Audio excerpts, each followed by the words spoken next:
قرآن اللہ تعالیٰ کی ایک بہت سچی کتاب ہے، اور اس کو پڑھنے سے ایمان بڑھتا ہے انسانوں کا۔ اللہ تعالیٰ کے جو بندے ہیں نا، جب قرآن کو پڑھتے ہیں تو ان کا ایمان بھی بڑھتا ہے، ان کے دل بھی ڈر جاتے ہیں، اور ان کی زندگیوں میں، ان کے دلوں میں، ان کے دلوں کا جو زنگ ہوتا ہے وہ اتر جاتا ہے۔ تو فرسٹ اسٹیپ آپ نے ساتھ ساتھ چیک کرنا ہے کہ یا قرآن میرے دل کے زنگ کو اتار رہا ہے، یا قرآن میرے دل کا سکون بڑھ رہا ہے۔ سکون کے ساتھ ساتھ اس کا پڑھنا باعث برکت بھی ہے اور ثواب کا کام بھی ہے۔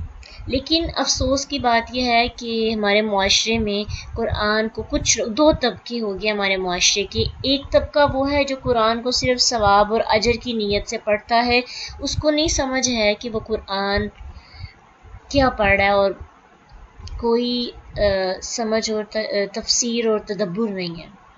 ایسے لوگوں کو ثواب تو ملے گا، لیکن قرآن ان کے لیے رحمت کیسے بن سکتا ہے؟ قرآن ان کی ایمان میں اضافہ نہیں کر پائے گا، قرآن پھر ان کے لیے نور نہیں بن سکے گا۔ اور کچھ لوگ ایسے ہیں جو قرآن کو صرف اور صرف اس کی تفسیر، تدبر اور ٹرانسلیشن پر بہت زیادہ فوکس کرتے ہیں، لیکن تلاوت کے حق میں نہیں ہوتے۔ تو یہ دونوں چیزیں بہت ضروری ہیں، اس غلط فہمی کو ہم نے دور کرنا ہے۔ تو قرآن کی تلاوت کی فضیلت بھی بہت زیادہ ہے، اور قرآن کے سمجھنے کی فضیلت بھی بہت زیادہ ہے، کیونکہ صحیح مسلم کی حدیث ہے کہ اللہ تعالیٰ کے نبی صلی اللہ علیہ وسلم نے فرمایا کہ تم قرآن کو پڑھو۔ کیوں پڑھو؟ کیونکہ قرآن قیامت کے دن اپنے پڑھنے والوں کے لیے سفارشی بن کے آئے گا۔ پھر اسی طرح ایک اور حدیث ہے کہ اللہ تعالیٰ کے رسول صلی اللہ علیہ وسلم فرماتے ہیں کہ قیامت کے دن قرآن اور قرآن والے جو اس پر عمل کرتے ہیں ان کو لایا جائے گا، اور سورۃ بقرہ اور آل عمران اپنے پڑھنے والوں کی طرف سے اللہ کے سامنے جھگڑا کرے گی۔ تو قرآن کی تلاوت یہ بھی اسی طرح ضروری ہے جس طرح اس کی سمجھ اور اس کا تدبر ضروری ہے، کیونکہ اللہ تعالیٰ قرآن میں فرماتے ہیں نا، لَقَدْ مَنَّ اللَّهُ عَلَى الْمُؤْمِنِينَ إِذْ بَعَثَ فِيهِمْ رَسُولًا مِّنْ أَنفُسِهِمْ يَتْلُو عَلَيْهِمْ آيَاتِهِ۔ بے شک مسلمانوں پر اللہ تعالیٰ کا بہت بڑا احسان ہے۔ کہ کیا احسان ہے؟ کہ اللہ تعالیٰ نے انہی میں سے ایک رسول بھیجا جو اس کے سامنے اللہ تعالیٰ کی کتاب کی تلاوت کرتا ہے، وَيُزَكِّيهِمْ اور انہیں پاک کرتا ہے، وَيُعَلِّمُهُمُ الْكِتَابَ اور انہیں کتاب کی تعلیم دیتا ہے، وَالْحِكْمَةَ اور حکمت سکھاتا ہے، وَإِن كَانُوا مِن قَبْلُ لَفِي ضَلَالٍ مُبِينٍ بے شک اس سے پہلے وہ گمراہی میں مبتلا تھے۔ سورۃ آل عمران آیت 164۔ تو اس آیت میں آپ دیکھتے ہیں کہ اللہ تعالیٰ نے تلاوت کو واضح طور پر ایک نبوت کا ایک الگ مقصد بتایا ہے، اور دوسری بات یہ ہے کہ اللہ تعالیٰ کے رسول صلی اللہ علیہ وسلم نے یہ بھی فرمایا کہ جو شخص قرآن کا ایک حرف پڑھتا ہے اس کو 10 نیکیوں کا ثواب ملتا ہے۔ اس لیے اس سے یہ بات سمجھ میں آتی ہے کہ قرآن کی تلاوت، ہاں آپ کو اس کی تفسیر، تشریح، تدبر کی سمجھ آئے یا نہ آئے، اس کو پڑھنے سے ہی آپ کو اجر ملتا ہے۔ اس کا ایک حرف آپ کے اپنی زبان سے ادا کرتے ہیں تو آپ کی عبادت کا سلسلہ شروع ہو جاتا ہے۔ تو پہلا مرحلہ قرآن کی تعلیم کا، قرآن کے ساتھ تعلق کا پہلا مرحلہ کیا ہونا چاہیے؟ تلاوت۔ تلاوت کریں گے تو پھر قرآن کی ٹرانسلیشن، تفسیر و تدبر میں سمجھ بھی آئے گی اور مزہ بھی آئے گا۔ جب آپ تلاوت کرتے ہیں تو ساتھ ساتھ آپ کو جب تلاوت کرتے ہوئے آپ کو سمجھ آتی ہے نا تو پھر زیادہ مزہ آتا ہے۔ تو اس لیے قرآن کے اس پہلو کو نظر انداز نہیں کرنا چاہیے کہ ہمیں قرآن کی سمجھ نہیں تو ہم تلاوت بھی نہیں کریں گے۔ ٹھیک ہے، اگر آپ کو نہیں سمجھ تو بھی آپ تلاوت کریں. یہ ایک الگ قرآن کے ساتھ تعلق ہے، اور تدبر و تفسیر والا ایک الگ تعلق ہے. قرآن کو پڑھنا بھی ہے، تلاوت بھی سیکھنی ہے، اور اس کے تلفظ اور اس کی تجوید پر ویسے ہی ہمیں توجہ دلانی ہے اپنی، جیسے ہم اس کو سمجھنے میں دلاتے ہیں. اور صحابہ کرام کی زندگی کو اگر دیکھیں نا، تو وہ قرآن پڑھنے کے بارے میں، یعنی قرآن کو اتنی محبت سے پڑھا کرتے تھے، اتنی تلاوت کیا کرتے تھے کہ دن اور رات ان کی قرآن کی تلاوت کرتے ہوئے گزر جاتی. اب ان کی زبان تو عربی ہی تھی، تو ان کو تو سمجھ تھی کہ قرآن کی تلاوت کیسے کی جاتی ہے اور اس کو کیسے ان کے دلوں میں قرآن اترتا تھا. اب ہمارے معاشرے کا دوسرا طبقہ کیا کرتا ہے؟ صرف تلاوت پر کفایت کر جاتا ہے اور اس کی سمجھ بوجھ نہیں ہوتی. لیکن اجر تو ملے گا، مگر قرآن رحمت کیسے بنے گا؟ قرآن پھر ہمارے لیے ایمان کی وجہ کیسے بنے گا؟ اور پھر قرآن ہمارے لیے روشنی کیسے بنے گا؟ تو تلاوت کرنے کے ساتھ ساتھ ہمیں اس کے میننگز کو بھی سمجھنا چاہیے.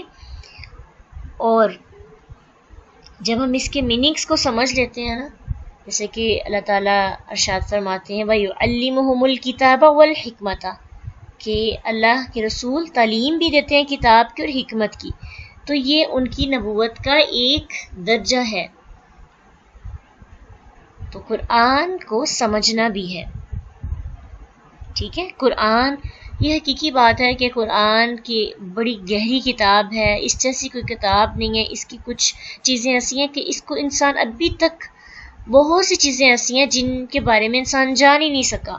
لیکن اگر عمل کے لحاظ سے دیکھا جائے اور سمجھ بوجھ کے لحاظ سے دیکھا جائے تو وَلَقَدْ يَسَّرْنَا الْقُرْآنَ لِلذِّكْرِ فَهَلْ مِن مُدَّكِرٍ، کہ ہم نے قرآن کو نصیحت حاصل کرنے کے لیے بہت آسان کر دیا ہے. کیا کوئی ہے جو اس سے نصیحت حاصل کرے؟ تو قرآن ہمارے لیے ایک ایڈوائس ہے، ہمارے لیے ایک نصیحت ہے. تو کب ہمیں سمجھ آئے گی اس نصیحت کی؟ جب ہمیں پتہ ہوگا کہ یہ کہہ کیا رہا ہے، ہمیں یہ بات ہم سے کیا کر رہا ہے، یہ ہمیں بتا کیا رہا ہے. تو قرآن ہماری زندگی کا حصہ تبھی بنے گا جب ہمیں اس کی سمجھ بوجھ ہی ہوگی. ٹھیک ہے، تو اس کی تدبر پر بھی ہمیں ویسے ہی کوشش کرنی چاہیے جیسے اس کی تلاوت پر. اب رمضان میں بہت سے لوگوں نے قرآن کی تلاوت میں بڑھ چڑھ کے حصہ لیا ہوگا، لیکن اب دیکھیں اگر کیا ہی خوب ہوتا کہ ہم قرآن پڑھ رہے ہوتے اور ساتھ ساتھ ہمیں سمجھ بھی آتی اور ہماری آنکھوں سے آنسو جاری ہو جاتے. اللہ سبحانہ تعالیٰ فرماتے ہیں نا سورۃ انفال آیت نمبر 2 میں انما المؤمنون الذین اذا ذکر اللہ وجلت قلوبہم، پس ایمان والے تو ایسے ہیں جب ان کے سامنے اللہ کا ذکر کیا جاتا ہے تو ان کے دل ڈر جاتے ہیں. وَإِذَا تُلِيَتْ عَلَيْهِمْ آيَاتُهُ، جب اللہ کی آیات ان کے سامنے پڑھی جاتی ہیں، ان کو سنائی جاتی ہیں، زَادَتْهُمْ إِيمَانًا وَعَلَىٰ رَبِّهِمْ يَتَوَكَّلُونَ، ان کا ایمان بڑھ جاتا ہے اور ان کا رب پر توکل بھی بڑھ جاتا ہے. یہ کون لوگ ہیں؟ ان کو ٹیگ کون سا دیا گیا؟ ان کا ٹائٹل کیا ہے؟ ایمان، مومن. مومن بندے کون سے ہیں؟ جو قرآن کو سننے کے بعد ان کی آنکھوں سے آنسو جاری ہو جاتے ہیں، دل ڈر جاتا ہے، اور پھر ساتھ ہی ساتھ کیا ہوتا ہے کہ ان کا ایمان بھی بڑھ جاتا ہے. تو وہ ایمان والے لوگ کون سے ہوتے تھے؟ حضرت ابوبکر صدیق رضی اللہ تعالیٰ عنہ اتنے رقیق و قلب انسان تھے کہ جب قرآن کی تلاوت فرماتے تو مسلسل آنسو بہاتے رہتے. اتنے آنسو بہاتے، ان کے اوپر اس قدر رقت طاری ہو جاتی کہ مشرکین مکہ کے بچے، عورتیں اور مرد ان کے گرد جمع ہو جاتے اور کھڑے ہو کر ان کی تلاوت سنا کرتے تھے.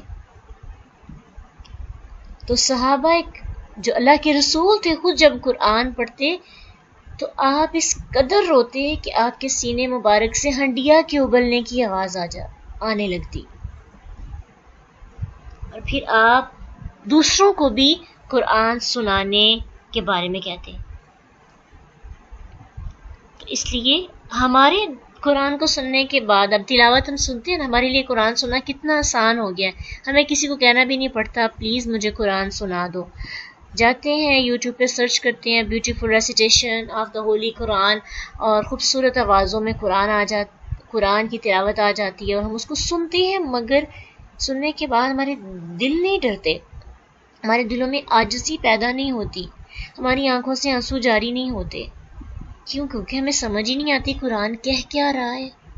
تو قرآن سن کر آنکھوں سے آنسو جاری کس کے ہوں گے؟ جس کو قرآن کی سمجھ ہوگی، جس کو پتہ چلے گا کہ اللہ تعالیٰ اس کے بارے میں کہہ کیا رہے ہیں. سورۃ زمر میں آیت 23 میں آتا ہے کہ اللہ تعالیٰ فرماتے ہیں کہ اللہ تعالیٰ نے بہترین کلام نازل فرمایا جو ایسی کتاب ہے کہ آپس میں ملتی جلتی اور بار بار دہرائی جانے والی، جس سے ان لوگوں کے رونگٹے کھڑے ہو جاتے ہیں جو اپنے رب کا خوف رکھتے ہیں، اور آخر میں ان کے جسم اور دل اللہ تعالیٰ کے ذکر کی طرف نرم ہو جاتے ہیں. اور یہی ہے اللہ تعالیٰ کی طرف سے ہدایت، جس کے ذریعے جسے چاہے اللہ ہدایت پہ لگا دیتا ہے اور جسے چاہے راہ بلا دیتا ہے. اس کا خادی کوئی نہیں ہوتا. تو قرآن لوگوں کے لیے رحمت بھی ہے، ہدایت کا ذریعہ بھی ہے اور گمراہی کا ذریعہ بھی. تو ہم نے آج یہ چیک کرنا ہے کہ ہمارے لیے قرآن کیا ہے. کیا قرآن میری زندگی ہے؟ کیا قرآن میری زندگی کو بدل رہا ہے؟ کیا میں قرآن پہ تدبر کر کے اپنی زندگی میں اپنے ایمان کو بڑھانے کی کوشش کرتی ہوں؟ تو یہ اپنا ایمان چیک کرتے رہنا ہے. اس کی اتنی فضیلت ہے. قرآن کوئی چھوٹی کتاب نہیں ہے، یہ کوئی عام کتاب نہیں ہے جس کو ہم پڑھ رہے ہیں. صحیح مسلم میں آتا ہے کہ قرآن مجید پڑھنے پڑھانے والے اللہ تعالیٰ کے چنے ہوئے بندے ہیں. یہ اللہ والے لوگ ہیں اور یہ اللہ کے چنے ہوئے بندے ہیں. ابن ماجہ کی یہ حدیث ہے. اور صحیح مسلم کی حدیث ہے کہ جو قرآن سیکھنے کے لیے اپنے گھر سے نکلتا ہے اللہ تعالیٰ اس کے لیے جنت کا رستہ آسان فرما دیتے ہیں. پھر اسی طرح صحیح مسلم کی ایک حدیث ہے کہ قرآن مجید پڑھنے پڑھانے والوں پر اللہ تعالیٰ سکینت نازل فرماتے ہیں، اور پھر فرشتے ان کی مجلس کے گرد احتراماً کھڑے ہو جاتے ہیں. اللہ تعالیٰ ان لوگوں کا ذکر فرشتوں کے سامنے فخر سے کرتے ہیں. اللہ کو قرآن پڑھنے والوں پر بہت زیادہ فخر ہوتا ہے. تو کیا ہمیں پسند نہیں ہے کہ ہمارا رب ہم پہ فخر کرے؟ ایک ماں اپنے بچے پر فخر کرتی ہے نا، تو بچہ پھولے نہیں سماتا. بڑی محفل میں اب عید پہ سارے ریلیٹیوز اکٹھے ہوئے تھے اور آپ لوگ آپس میں بیٹھتے ہیں، اٹھتے مٹتے ہیں. اب آپ کی ماما نے آپ کی کوئی نہ کوئی ایک چھوٹی سی خوبی بیان کی ہوگی. آپ کتنے خوش ہوں گے کہ آپ کے پیرنٹس سب خوش ہوتے ہیں تو آپ کا دل باغ باغ ہو جاتا ہے. اور اللہ جب خوش ہوتا ہے، اللہ اپنے بندے کے بارے میں کہتا ہے اے فرشتوں سنو، میں نے کیوں اشرف المخلوقات کہا انسانوں کو، دیکھو تو صحیح آ کے یہ میرے بندے دنیا جہان کی ساری چیزوں کو، ساری ترجیحات کو پس پشت ڈال کر قرآن پڑھ رہے ہیں، میری کتاب پڑھ رہے ہیں، میرا کلام سیکھ رہے ہیں. دیکھو تو صحیح ساری دنیا اس وقت مگن ہے اور سو رہی ہے اور غفلت کی نیند میں ہے. دیکھو قرآن پڑھنے والے ابھی بھی زندہ ہیں، ابھی بھی موجود ہیں. اور فجر کے بعد قرآن، یہ تو فرشتے اسپیشلی سننے آتے ہیں، تو ڈبل ثواب ہو گیا نا. ایک تو قرآن کی مجلس کا اور ایک فجر کی قرآن کو حاضر کیا گیا ہے. یعنی اس وقت فرشتے قرآن اسپیشلی سننے کے لیے آتے ہیں. تو کتنی خوش قسمتی ہے ہماری کہ اللہ سبحانہ تعالیٰ بھی ہم پہ فخر کرتے ہیں اور فرشتے ہمارے گرد احتراماً کھڑے ہوتے ہیں. احتراماً. وہ سوچیں کہ کیسے احساسات اور کیسی فیلنگز ہوں گے. امیجن کریں، ہمیں بڑا شوق ہے نا فرشتہ بننے کا، کہ تم کوئی نیک عمل کر دے تو ہم کہتے ہیں کہ کوئی فرشتہ ہی ہے.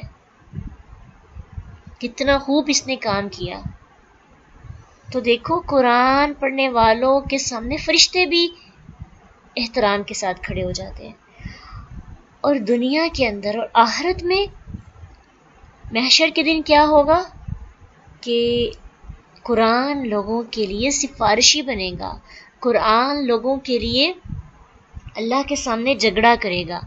اور پھر کیا ہوگا کہ سورۃ بقرہ اور سورۃ آل عمران قیامت کے دن ایک صاحبان، ایک پرندوں کے جھنڈ کی شکل اختیار کر جائے گی اور وہ بتائے گی اپنے پڑھنے والوں کے لیے سایہ بن کر اس کی حفاظت کرے گی.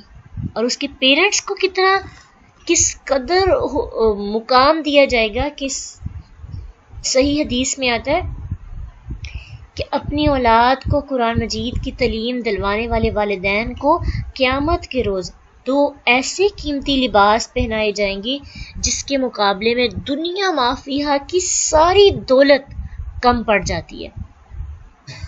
وہ پوچھیں گے کہ مجھے کیوں یہ لباس پہنایا گیا؟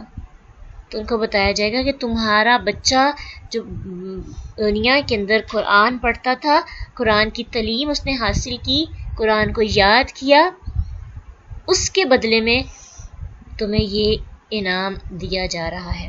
اور جو حافظ قرآن ہوگا، جس کو قرآن یاد ہوگا، وہ قرآن پڑھتا جائے گا اور جنت کے زینوں پہ چڑھتا جائے گا. جہاں تک قرآن کی تلاوت کرتا جائے گا اس کا رتبہ بلند ہوتا جائے گا. جہاں پہ وہ سٹاپ ہوگا وہی اس کا مقام ہوگا.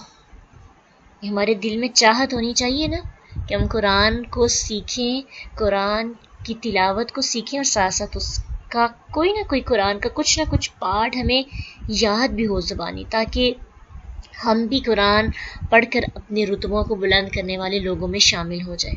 اور پھر ہمارے پیرنٹس کا مقام بھی قیامت کے دن قرآن کی وجہ سے بہت بلند ہو. ہمارے دل میں چاہت ہونی چاہیے. ٹھیک ہے، تو یہ سب چیزیں ہمیں اللہ تعالیٰ کی محبت اور اللہ تعالیٰ کی قربت کا ذریعہ بھی بنتی ہیں. اجر و ثواب کا ذریعہ تو ہے، لیکن ساتھ ساتھ انسان کے ایمان میں بھی اضافہ ہوتا رہتا ہے. اس لیے جو شخص قرآن نہیں نہ پڑھتا اس کا گھر کیسا ہوتا ہے؟ جیسے قبرستان ہے. صحیح مسلم میں آتا ہے کہ حضرت ابو ہریرہ رضی اللہ تعالیٰ عنہ سے روایت ہے کہ کہتے ہیں کہ اللہ کے نبی صلی اللہ علیہ وسلم نے فرمایا، اپنے گھروں کو قبرستان نہ بناؤ، بے شک شیطان اس گھر سے بھاگ جاتا ہے جس میں سورۃ البقرہ کی تلاوت کی جاتی ہے. تو قرآن کی تلاوت شیطان کو بھگانے کے لیے ایک بہت اچھا ہمارے پاس ٹول ہے. جو اس کی تلاوت کرتا ہے اس کو خوش قسمت کہا گیا، اور جو اس کی تلاوت نہیں کرتا اس کو بد قسمت کہا گیا ہے. اس لیے اللہ تعالیٰ سے اس کی تلاوت کے لیے بھی، اس کے تدبر کے لیے بھی، اور ساتھ ہی ساتھ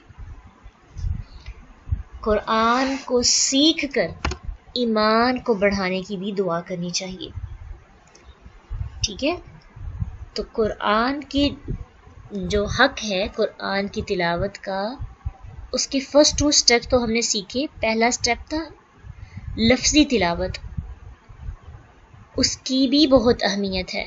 لفظی تلاوت فرسٹ سٹیپ ہے. فرسٹ سٹیپ کے بغیر آپ سیکنڈ سٹیپ کریں گے. بہت سے لوگ ہم دیکھتے ہیں ہمارے گرد گرد موجود ہیں جو قرآن کا اردو ترجمہ پڑھتے جاتے ہیں اور سمجھتے ہیں کہ یہ عبادت ہے. بالکل ان کو سمجھ آتی ہے، ان کے ایمان میں اضافہ ہوتا ہے. لیکن اگر ہمیں قرآن کو پڑھنا ہی نہیں آتا، اللہ کے کلام کو پڑھنا ہی نہیں آتا، تو یہ ایک فرسٹ سٹیپ کو چھوڑ کر سیکنڈ سٹیپ پہ جب آئیں گے تو قرآن اس طرح سے اثر نہیں کرے گا، اس طرح سے دلوں میں نہیں اترے گا.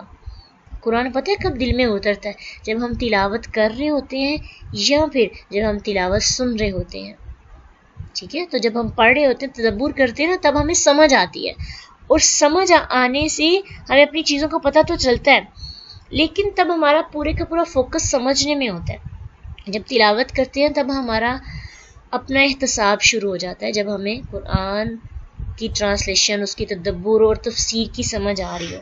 اسی لیے تو اللہ تعالیٰ قرآن میں فرماتے ہیں نا انما یخشی اللہ من عبادہ العلماء، حقیقت یہ ہے کہ اللہ تعالیٰ کے بندوں میں سے صرف علم والے ہی اللہ سے ڈرتے ہیں۔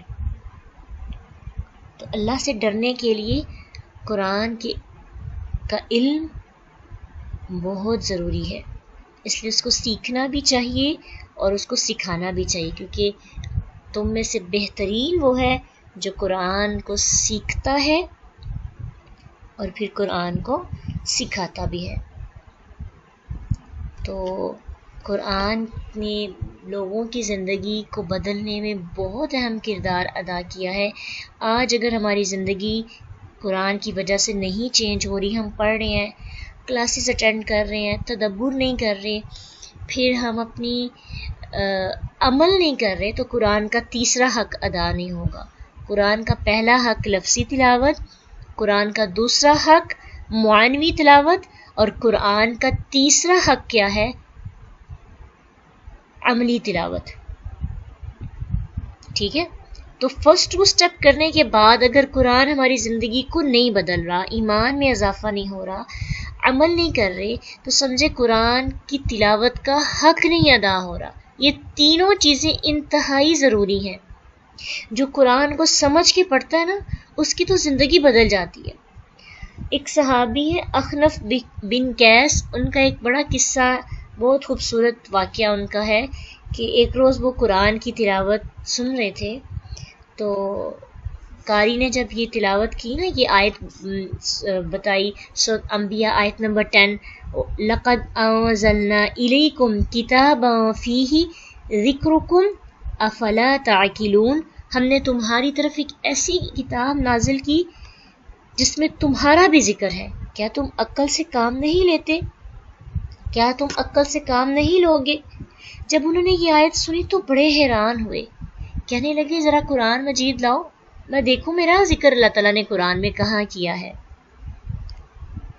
قرآن میں اپنا ذکر ڈھونڈنے لگے، انہوں نے قرآن مجید کا مطالعہ شروع کیا، تو پڑھتے پڑھتے کچھ لوگوں کا تذکرہ ان الفاظ میں ان کو ملا کہ وہ ایسے لوگ ہیں جو رات کو بہت کم سوتے ہیں اور آخری پہر میں اللہ تعالیٰ سے استغفار کرتے ہیں، اور ان کے مالوں میں سائل اور محروم لوگوں کا حق ہوتا ہے۔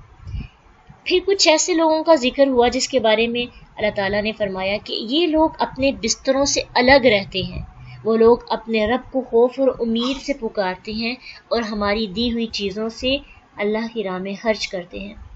پڑھتے پڑھتے پھر ان کو کہتے ہیں یہ بھی میں نہیں، یہ نہیں، جیسے جیسے وہ قرآن پڑھتے جا رہے تھے کہتے جاتے کہ یہ تو میں نہیں، ایسی صفات مجھ میں موجود نہیں، کیونکہ وہ اپنے بارے میں خوش فہمی کا شکار نہیں تھے۔ ہم ہوتے نا، ہم کہتے وہ ایک دفعہ میں جاگی تھی نا رات کو، رمضان میں نے چند راتیں اللہ تعالیٰ کی عبادت کی تھی نا، یہ ذکر میرا ہے۔ اللہ کے نبی کے صحابہ تو ہمیشہ اپنی خامیاں ہی تلاش کرتے رہتے تھے، تو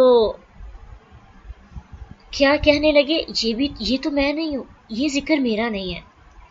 پھر پڑھتے پڑھتے کچھ ایسے لوگوں کے بارے میں کہ وہ لوگ جو ہیں خوشحالی اور تنگ دستی میں خرچ کرتے ہیں، غصے کو پی جاتے ہیں، لوگوں کو معاف کر دیتے ہیں، اللہ تعالیٰ ایسے نیک لوگوں سے محبت کرتا ہے۔ تو وہ اپنے آپ کو پہچانتے تھے، کہنے لگی میرے اللہ، میں تو ان لوگوں میں کہیں بھی نظر نہیں آ رہا۔ پھر انہوں نے مطالعہ کرنا نہیں چھوڑا، مایوس نہیں ہوئے، مزید مطالعہ کیا۔ پھر ان کو کچھ لوگوں کا ذکر ملا جو اللہ تعالیٰ کے سوا دوسروں کو معبود بناتے ہیں، تکبر کرتے ہیں اور کہتے ہیں کہ ہم ایک دیوانے اور شاعر آدمی کے لیے اپنے معبودوں کو کیوں چھوڑیں۔ تو کیونکہ وہ اپنے بارے میں جانتے تھے، کہنے لگے کہ اللہ تعالیٰ میں تو ایسے لوگوں میں بھی نہیں شامل، کیونکہ مجھے اتنا تو اطمینان ہے کہ اللہ میرا رب ہے، اللہ کے رسول سچے رسول ہیں، لہٰذا اللہ کے باغیوں اور منکر میں میرا شمار نہیں ہوتا۔ کہنے لگے میرے اللہ، ایسے لوگوں سے میری پناہ، میں ان لوگوں سے بیزار ہوں، میرا ان سے کوئی تعلق نہیں۔ پھر انہوں نے اپنی تلاش جاری رکھی، پھر اور انہوں نے مطالعہ کیا۔ ان کو قرآن مجید میں کچھ ایسے لوگ ملے جن کے بارے میں کہا گیا تھا کہ کچھ لوگ ایسے ہیں جنہوں نے اپنے گناہوں کا اعتراف کیا اور انہوں نے ملے جلے عمل کیے، کچھ اچھے بھی تھے کچھ برے بھی تھے۔ اللہ سے امید ہے کہ اللہ ان کے حال پر نظر کرم فرمائے گا، بے شک اللہ بڑی مغفرت والا اور رحم کرنے والا ہے۔ ساتھ ہی پھر کچھ لوگوں کے بارے میں یہ بھی ذکر فرمایا کہ اللہ تعالیٰ کی رحمت سے وہی لوگ مایوس ہوتے ہیں جو گمراہ ہیں۔ احنف بن قیس نے یہ آیات پڑھی تو کہنے لگے بس میں نے اپنے آپ کو پا لیا، مجھے قرآن میں اپنا ذکر مل گیا۔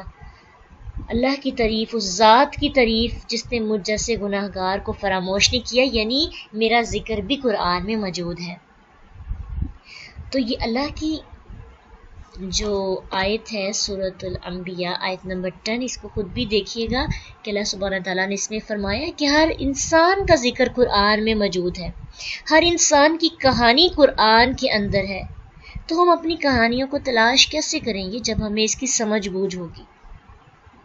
جب کوئی قاری قرآن پڑھ رہا ہوتا ہے نا، تو ہمیں پتہ ہونا چاہیے کہ یہ جو آیات ہے کہیں یہ ہمارے بارے میں تو نہیں بتائی جا رہی، یہ جو گناہ جیسے اعمال بتائے گئے ہیں اس کا یہ ہمارا تو نہیں عمل، تو پھر اس کا کیا طریقہ ہے؟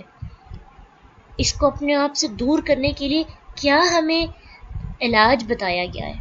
کیونکہ قرآن ایسی کتاب نہیں ہے جو آپ کو غلطیاں بتا دیتا ہے لیکن طریقہ نہیں سکھاتا، وہ آخری لمحے تک آپ کے ساتھ رہتا ہے، آپ کی آہستہ آہستہ آپ کی تربیت کرتا ہے، آپ کو سمجھاتا ہے، آپ کے لیے بہت آسان ہے عمل کے لحاظ سے۔ اس لیے اس کو تدبر سے، سمجھ بوجھ سے، تفسیر سے پڑھنا چاہیے۔ اس کی بہت فضیلت ہے۔ دنیا کے اندر ہمیں فرشتوں جیسی مخلوق جنہوں نے کبھی کوئی مسٹیک نہیں کی، وہ ہم پہ رشک کرتے ہیں، اور قیامت کے دن تو کیا ہی کہنے ہوں گے جو لوگ قرآن پڑھتے ہوں گے۔ سب سے بڑی بات، کوئی انسان قیامت کے دن ہمارے لیے جھگڑے گا نہیں، ہمارے پیرنٹس بھی ہمارا ساتھ چھوڑ کے چلے جائیں گے، لیکن قرآن کی 2 صورتیں سورۃ آل عمران اور سورۃ بقرہ اپنے پڑھنے والوں کے لیے اللہ کے سامنے جا کے جھگڑا کریں گے، اللہ یہ مجھے پڑھتے تھے، یہ میری تلاوت کرتے تھے، اور کوئی انسان کی سفارش نہیں کر سکے گا۔ جس سے بھی آپ محبت کر لیں، اللہ کی اجازت کے بغیر اللہ کے رسول بھی سفارش نہیں کریں گے، لیکن قرآن قیامت کے دن ہمارے لیے سفارشی بن کے آ جائے گا۔ اتنا مقام ہوگا کہ رشک کریں گے لوگ قرآن پڑھنے والوں پر، قرآن پڑھانے والوں پر۔ اس لیے اس کو اتنا عام نہیں سمجھنا چاہیے کہ بس جی ہم نے اگر پڑھ لیا تو ٹھیک ہے، اگر کبھی کبھار اس سے تھوڑا دور ہو گئے تو کوئی ہمیں احساس ہی نہیں ہوتا۔ ہم نے اس کو اتنا ہماری یونیورسٹی کی کوئی کلاس رہ جاتی ہے نا، ہمیں اس قدر ٹینشن پریشانی ہوتی ہے کہ ہماری اٹینڈنس میں پرابلم آ جائے گی، ہمارے لیکچرز جو ہیں وہ رہ گئے ہیں، اب ہم کیسے نوٹ کریں گے اور ہم کیسے سمجھیں گے، ہمارے پیپرز جو ہیں وہ اگر کوئی چھوٹ جائے، یعنی ہماری اگر گھر میں کوئی اہم فنکشن بھی ہو نا، تو ہمارا ساتھ پیپر ہو کسی یونیورسٹی کا، تو ہم فنکشن سے کچھ نہ کچھ ٹائم نکال کے اپنے پیپر کو نہیں چھوڑتے، کیونکہ ہمیں پتہ ہوتا ہے کہ یہ پیپر دوبارہ نہیں ہونا۔ اس کے برعکس جب قرآن کا کوئی ٹیسٹ یا پیپر یا ایگزامس میں ہم بیٹھتے ہیں، رہ بھی جائے تو ہمیں کوئی پرابلم نہیں ہوتی، کوئی ہمارے دل میں کوئی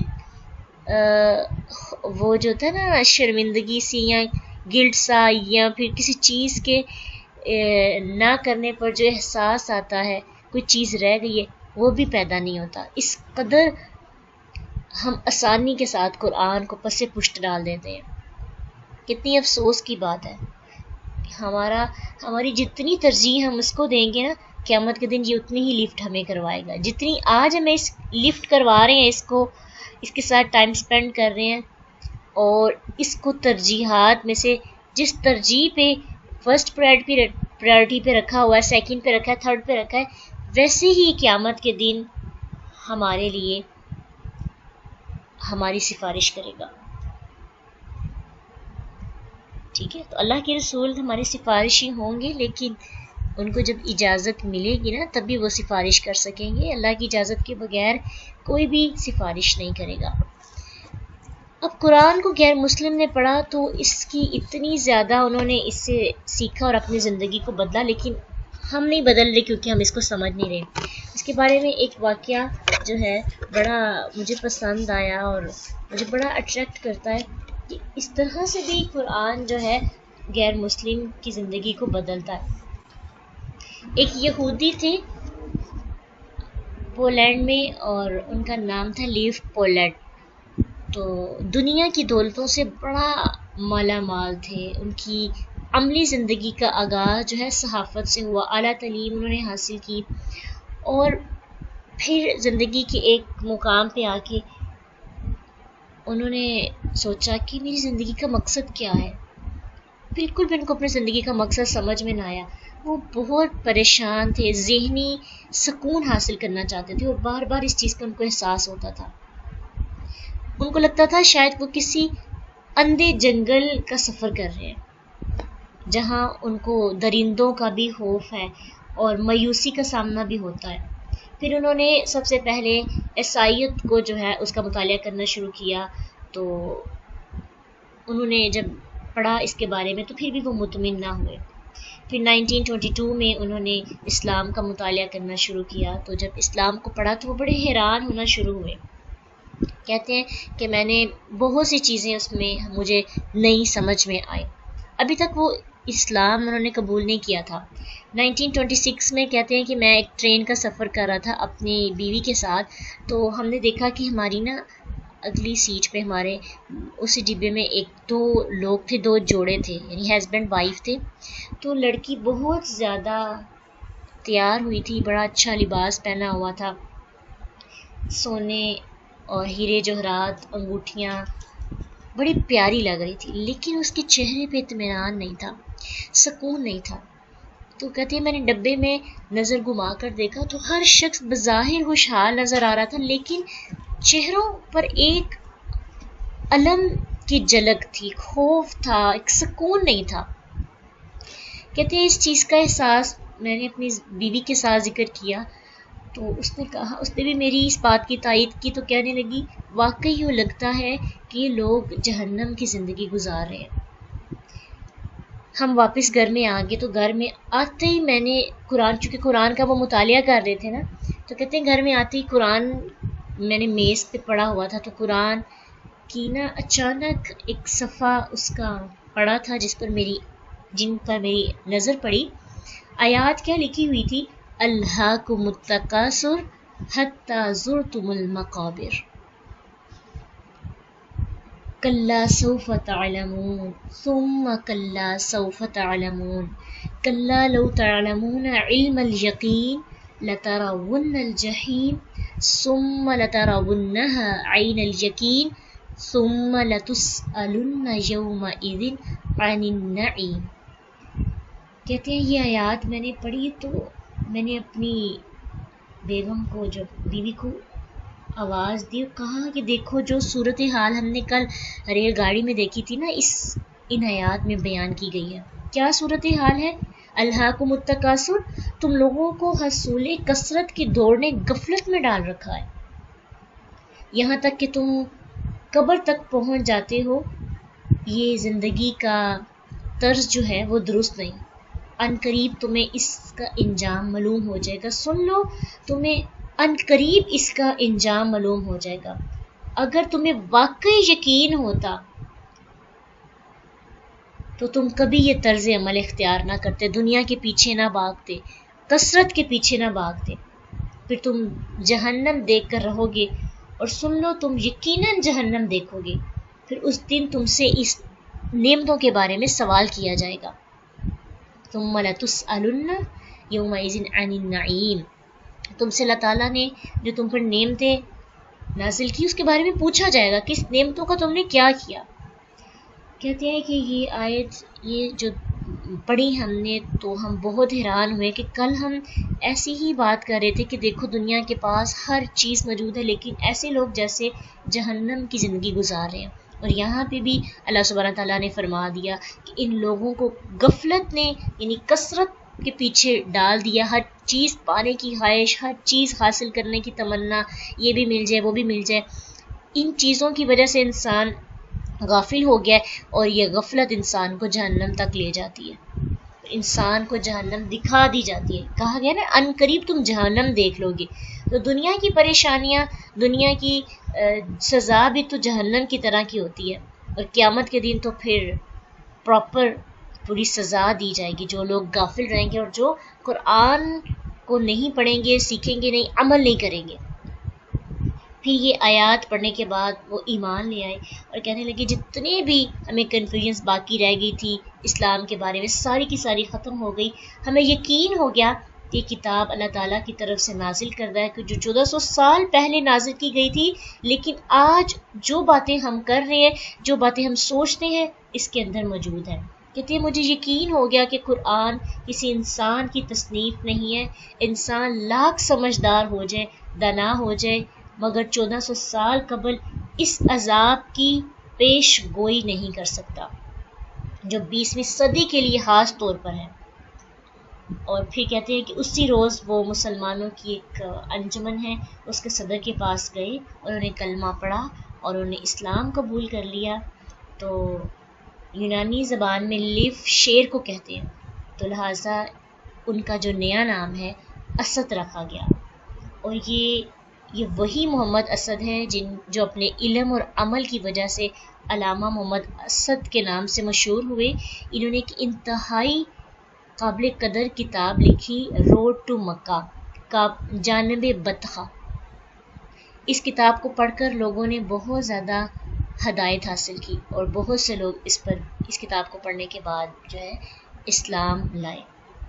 تو یہ ہے غیر مسلموں کا رویہ، کہ جنہوں نے اللہ سبحانہ تعالیٰ کی کتاب کو سمجھ کے پڑھا اور پھر وہ ایمان لے آئے اور اسلام قبول کیا. تو ہم اگر ہمارے پاس یہ نعمت موجود ہے نا، تو اللہ سبحانہ تعالیٰ ہم سے اس نعمت کے بارے میں پوچھیں گے کہ تم نے اس نعمت کا کتنا حق ادا کیا.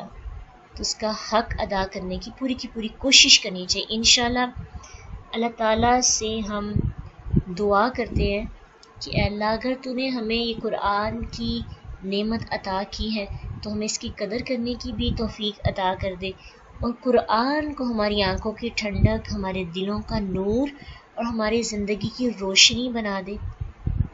اللہ سبحانہ تعالیٰ اس آسان کتاب کے ساتھ زیادہ سے زیادہ وقت گزارنے کی اللہ ہمیں توفیق عطا کرے، ہم اس کے ساتھ بہت زیادہ ٹائم سپینڈ کر سکیں. حدیث میں آتا ہے کہ 2 ہی لوگ ہیں جن پہ رشک کیا جا سکتا ہے. ایک وہ بندہ جس کو اللہ نے مال دیا اور وہ چھپ کے اللہ کی راہ میں مال خرچ کرتا ہے، اور ایک وہ بندہ جس کو اللہ تعالیٰ نے قرآن کی تعلیم دی اور وہ چھپ کے قرآن کی تلاوت کرتا ہے، راتوں کو اٹھ کر قرآن کو پڑھتا ہے. تو آپ کو قرآن پڑھنے کا مزہ ہی تب آئے گا، دل ہی تب لگے گا قرآن میں جب آپ اس کو تدبر کے ساتھ پڑھیں گے، اس کو سیکھیں گے. یہ جو بات کہہ رہا ہے نا، اس کو دلوں تک اتاریں گے. تو آج اللہ تعالیٰ سے وعدہ کرنا ہے اللہ ہم انشاءاللہ قرآن کو اگنور نہیں کریں گے، ہم اس کو اس طرح سے اہمیت دیں گے جیسے ہماری زندگی ہے. یہ زندگی میں سے زندگی ختم ہو جاتی ہے نا جب اس کو خوراک نہ دی جائے. تو قرآن اگر ہماری روح کی زندگی ہے تو اس کی خوراک یہی ہے کہ اس کے ساتھ دوستی کی جائے، اس کو کھایا جائے، اس کو پیا جائے، اس کو سوچا جائے، اس کے بارے میں، اس کے لیے بھی خواب ہوں ہمارے، اس کے بارے میں احساسات ہوں. اس کو پڑھ کر ہمیں، اب دیکھیں جیسے آپ کھانا کھاتے ہیں، کھانا کھانے کے بعد آپ کو انرجی ملتی ہے، پاور آ جاتی ہے آپ کے اندر، تو آپ کچھ دیر بہت اچھا کام کر لیتے ہیں. تو قرآن کو پڑھنے کے بعد ہمارے اندر پاور کیوں نہیں آتی؟ قرآن کو پڑھنے کے بعد ہمارے زندگی کے، یعنی ہم 2 گھنٹے تک بھی ہمارا ایمان کیوں نہیں بڑھتا؟ کھانے میں تو نہیں ایسا ہوتا ہم کھاتے ہیں تو ساتھ ہی ہم اس کو خارج کر تو پھر ہی اٹھتے ہیں. تو قرآن کے بارے میں کیوں ہمارا یہ نظریہ ہے کہ جیسے ہم قرآن کی کلاس میں بڑے موٹیویٹ ہوتے ہیں، بڑا ایمان بڑھ جاتا ہے، لیکن جیسے ہی آخر دعوانا ہوتا ہے ساتھ ہی ایسے ہوتا ہے جیسے سارے کا سارا جو سیکھا ہے وہ باہر نکل گیا، بعد میں یاد ہی نہیں آتی قرآن کی. تو پھر تو قرآن ہماری خوراک نہ ہوا نا، پھر تو ہماری روحانی زندگی بلکہ ہمارا دل مردہ ہو گیا. کیوں؟ کیونکہ قرآن کو پڑھنے کے بعد ہمارے ایمان میں اضافہ نہیں ہوا. تو بس اس بات کو ذہن میں رکھنا ہے کہ اب جو نیا سفر انشاءاللہ شروع کرنے لگے ہیں، اس میں ہماری فرسٹ پریارٹی یہی ہونی چاہیے، ہمارا مقصد یہ ہونا چاہیے کہ قرآن از مائی لائف، قرآن حیاتی، قرآن میری زندگی ہے، اور اس زندگی کو زندگی بنانے کے لیے مجھے خوراک چاہیے. اور خوراک کیا ہے؟ میں نے اس کو اس طرح سے سیکھنا ہے، اس طرح سے پڑھنا ہے، اس طرح سے اس کی تلاوت کرنی ہے کہ یہ میرے ایمان میں اضافے کا باعث بنے. میری آنکھوں سے بھی آنسو جاری ہو جائیں قرآن کو پڑھ کر. جس دن قرآن کو پڑھ کر آنکھوں سے آنسو نکل آئیں گے نا، سمجھے گا قرآن کا حق ادا ہو گیا. یہ اپنا ایک ڈریم بنائیں. ہوتا ہے نا ہمارے اتنے مارکس آنے چاہیے تو ہمارا خواب پورا ہوگا. ہر ایک نے اپنا ڈریم بنایا ہوتا ہے، اتنا ٹارگٹ سیٹ کیا ہوتا ہے میرے اتنے مارکس ہوں. تو قرآن کے مارکس پتہ کیا ہے؟ آنکھوں سے آنسو نکلنا.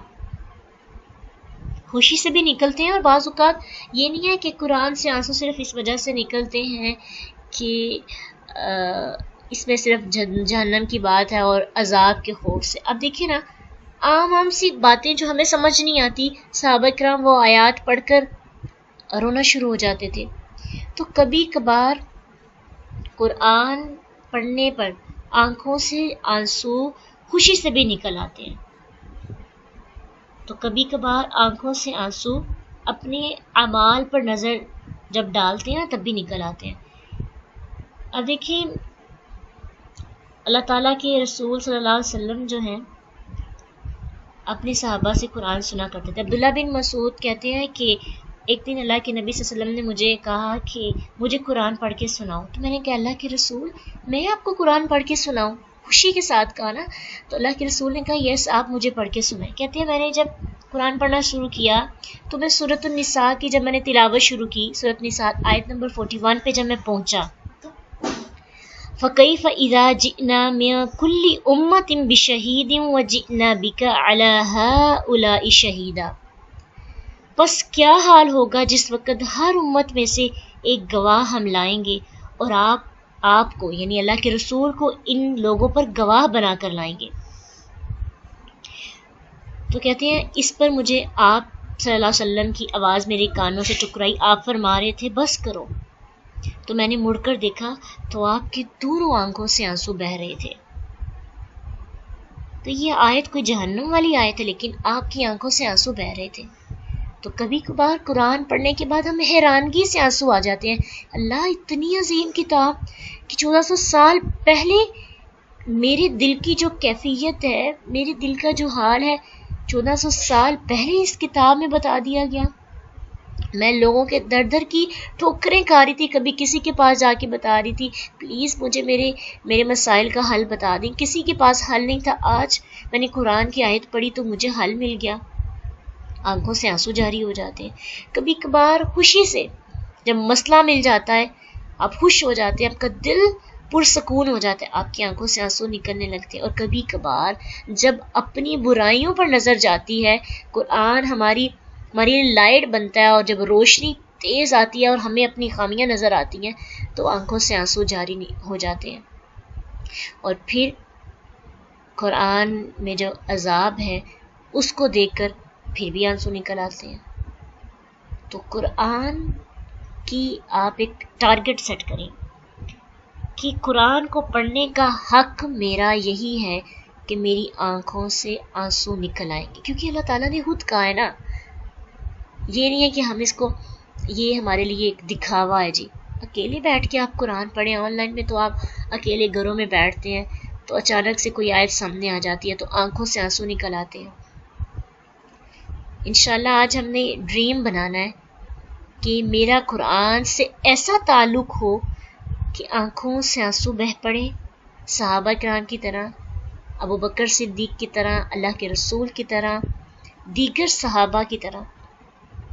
اور پھر میرا ایمان بڑھے گا، تو یہ ہے میرا قرآن کا حق، میں فرسٹ ہوں، ادروائز میں قرآن کا حق ادا نہیں، پڑھ رہی ہوں، اجر بھی ملے گا، ثواب بھی ملے گا، فرشتے بھی آئیں گے، سب کچھ ہوگا، لیکن وہ جو بریلینٹ اسٹوڈنٹ میں نام ہوتا ہے نا، جیسا جیسا ہمارا تعلق ہوگا نا قرآن سے، ویسا ویسا ہمارا رتبہ ہوگا۔ یہ نہیں ہے کہ آنکھوں سے آنسو نہیں نکل رہے، سمجھ نہیں آ رہی تو پڑھا بھی نہ جائے، تلاوت بھی چھوڑ دی جائے، ایسا نہیں ہے۔ تلاوت کرتے کرتے اللہ سے دعا کرنی چاہیے، اللہ ایسی تلاوت کرنے کی توفیق عطا کر کہ مجھے سمجھ آئے اور میرا ایمان بڑھ جائے، ٹھیک ہے؟ تو اپنے ڈریم پر لکھ دیں، میرا قرآن میری زندگی ہے، اور قرآن کو اس قدر سیکھنا ہے، اپنے اندر جذب کرنا ہے، راسخ کر دینا ہے اپنے خون کے اندر اور اپنے دل کے اندر، کہ اس سے میرا ایمان بڑھے، وجلت قلوبہم، میرا دل ڈرے اور میری آنکھوں سے آنسو جاری ہو جائے۔ یہ نہیں کہ ہر آیت پہ ہوتا ہے، آپ اگر روز پڑھتے ہیں اور اچانک سے آپ کی آنکھوں سے آنسو نکل آتے ہیں تو سمجھیں کہ یہ اثر کر رہا ہے آپ کے دل پہ قرآن۔ ہر آیت پہ تو نہیں ہو سکتا نا، پاسبل ہے کہ ہر آیت پر بھی ہو، لیکن کبھی کبھار اچانک سے خود ساختہ آنسو بہہ پڑتے ہیں، تو یہ سائن ہوتا ہے کہ آپ کا دل زندہ ہے اور قرآن آپ کے دل پہ جا کے اثر کر رہا ہے۔ تو اللہ سبحانہ تعالیٰ ہمیں ہمارے دلوں کو ایسا بنا دے، ہماری زبان کو ایسا بنا دے کہ ہم خوبصورت انداز میں قرآن کی تلاوت کر سکیں، اور ہم قرآن پڑھتے جائیں اور ساتھ ساتھ ہمیں سمجھ آتی جائے ہم کہہ کیا رہے ہیں، ہم پڑھ کے آ رہے ہیں۔ ہم نماز میں جب قیام کریں اگلی بار انشاءاللہ رمضان کے اندر، تو جب ہم تلاوت کر رہے ہوں تو ہمیں پتہ ہو کہ ہم تلاوت کیا کر رہے ہیں، ہمیں سمجھ آئے، اور نماز کے اندر پھر ہمیں ہماری آنکھوں سے خوف کی وجہ سے، خوشی کی وجہ سے آنکھوں سے آنسو بہہ پڑے۔ اللہ ہماری مدد فرمائے اس کام میں، اور ہمارے لیے بہت آسانی پیدا کرے، اور قرآن کو ہماری زندگی بنا دے، قرآن ہماری آنکھوں کی ٹھنڈک بنا دے۔ تو انشاءاللہ قرآن کے ساتھ ایسا تعلق بنانا نا، ہم سب نے کوشش کرنی ہے کہ قرآن ہمارے دلوں پر اثر کرے۔ تو کیا سمجھ آئی آج کی جو چند باتیں ہم نے سیکھی؟ تو کیا ایک اہم پوائنٹ آپ کے ذہن میں، کیا بات ہے جس نے آپ کو کلک کیا، کس حدیث پر آپ نے سوچا کہ اب تو وقت آ گیا ہے، مجھے قرآن کے ساتھ تعلق بنانا ہے، اس کے بغیر تو چارہ نہیں ہے؟ تو جب انسان بنا لیتا ہے نا، اپنا ایم بنا لیتا ہے، تو پھر اللہ تعالیٰ اس کے لیے مدد ضرور کرتے ہیں انشاءاللہ۔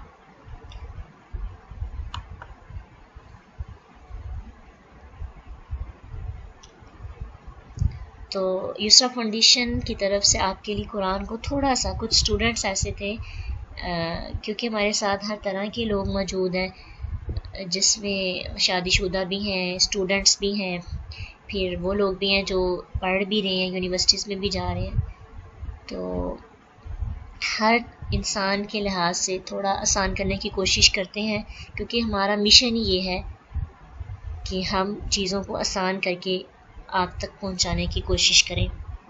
کوشش ہم کرتے ہیں، باقی کبھی زندگی کبھی مشکل بھی ہو جاتی ہیں، لیکن اپنی طرف سے پوری کوشش ہوتی ہے کہ کوشش کہ آسان ہو جائے۔ تو آپ کے لیے سسٹم کو بہت آسان کر دیا گیا ہے، بہت زیادہ آسان کر دیا گیا ہے ہر طرح سے، اور انشاءاللہ مجھے یقین ہے کہ کیونکہ آپ لوگوں کی وجہ سے کیا گیا ہے، اور اسپیشلی تو آپ کو بہت اس چیز میں آپ پسند بھی کریں گے، اور آپ کے لیے بڑا لائٹ ہو جائے گا، جو پرابلمس تھی نا ساری کی ساری ختم ہو جائیں گی۔ اب کوئی وجہ نہیں رہے گی قرآن کو نہ پڑھنے کی، اب کوئی وجہ نہیں رہے گی قرآن کی کلاس کو یہ سوچ کر چھوڑنے کی کہ میرے ایگزامز ہو رہے ہیں، میرے پیپرز ہو رہے ہیں، میرے موبائل میں اتنے ایم بیز نہیں ہیں کہ میں اتنے زیادہ گروپس کو افورڈ کر سکوں۔ ہر طرح سے ہر اسٹوڈنٹ کے لحاظ سے نیا سسٹم ڈیزائن کیا گیا ہے جو کہ پورے کا پورا چینج ہے. اس لیے آپ نے اس پورے سسٹم کو اچھے طریقے سے سمجھنا ہے، کیونکہ بار بار تو آپ کو بتایا نہیں جائے گا. اس لیے اس کو دھیان سے ایک ایک پوائنٹ کو سمجھیں، اور پھر اس پہ جو کوسچن ہوں آپ کے تو آپ پوچھ سکتے ہیں انشاءاللہ. تو یہ ایک چھوٹی سی نشید ہے جو آپ سنیں گے. اس کے بعد انشاءاللہ آپ کے سامنے پورا سسٹم جو ہے رکھا جائے گا، اور پھر قرآن مزید آسان ہو جائے گا. تو اس پہ بھی آپ نے اللہ کا شکر ادا کرنا ہے کہ اللہ آپ کی وجہ سے، آپ کی رحمت ہے کہ آپ نے کہا ہے قرآن آسان نصیحت ہے، تو یہ دن بہ دن ہمارے لیے مزید آسان ہوتا جا رہا ہے. تو اس پہ لازمی اللہ کا شکر ادا کرنا ہے. شکر ادا کرنے والوں کو اللہ مزید دیتا ہے، بہت زیادہ نوازتا ہے. وآخر دعوانا ان الحمد للہ رب العالمین. سبحانک اللہم وبحمدک، نشہد ان لا الہ الا انت، نستغفرک ونتوب الیک.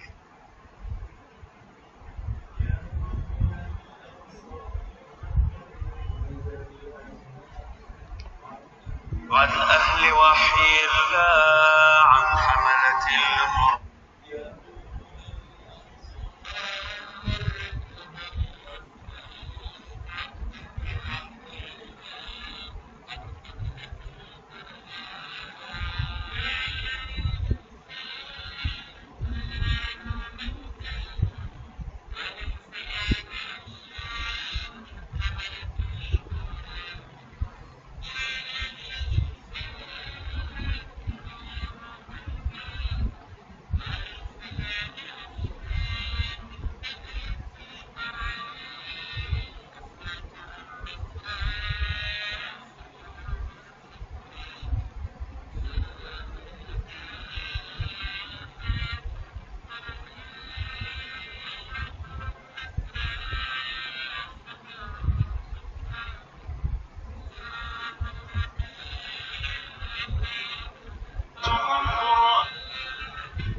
واستعذبوا التحليل بجنة